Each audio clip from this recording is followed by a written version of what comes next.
And we now get you details of sleazy Swami's acts of debauchery. More and more of them that are coming to light with every passing day as molester Baba's phone has revealed depravity. Some evidence that has also been found on his phone where Partha Sarthi is seen making inappropriate comments on the yoga pictures of the students which were received in the yoga WhatsApp group. Partha Sarthi's attitude is with no guilt, no remorse of any sort, and that is something that has been very clear ever since he's been arrested of the video statements that have come out from him, and he has expressed no guilt. A pervert at every level, and how he was exploiting those girls working with him, those students who were under his shadow, and very many of them where he not just acted as a pimp but also went on to exploit many of these women who've now come out in the open and exposed his sleazy acts.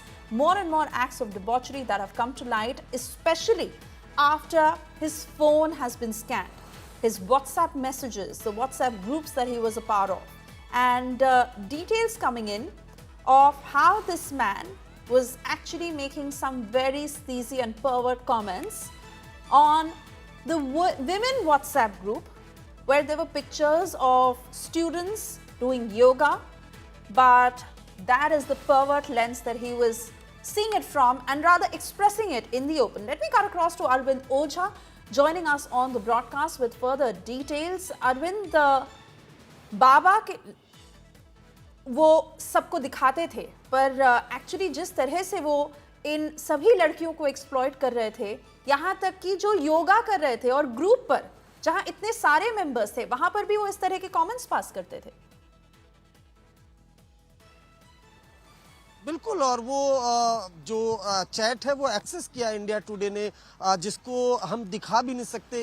इतने भद्दे comment और इतनी अश्लील बातें स्वामी चैतन्यानंद ने उसमें करी हैं, कुछ अश्लील पिक्चर्स भी डाले हैं, वो दिल्ली पुलिस ने रिकवर किया है।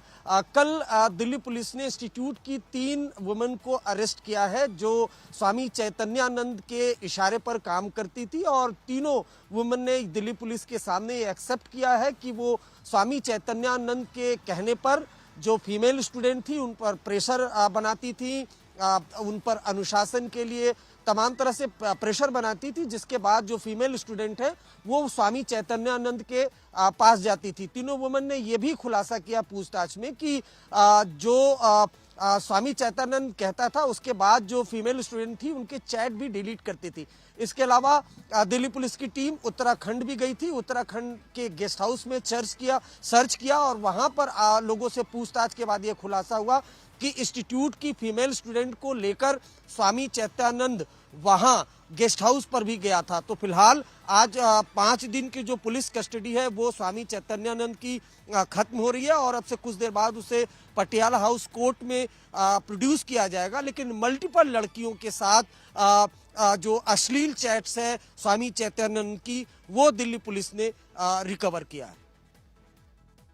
जी धन्यवाद इस जानकारी के लिए अरविंद, और हम आते रहेंगे आपके पास सभी अपडेट्स के लिए। For the moment we should focus.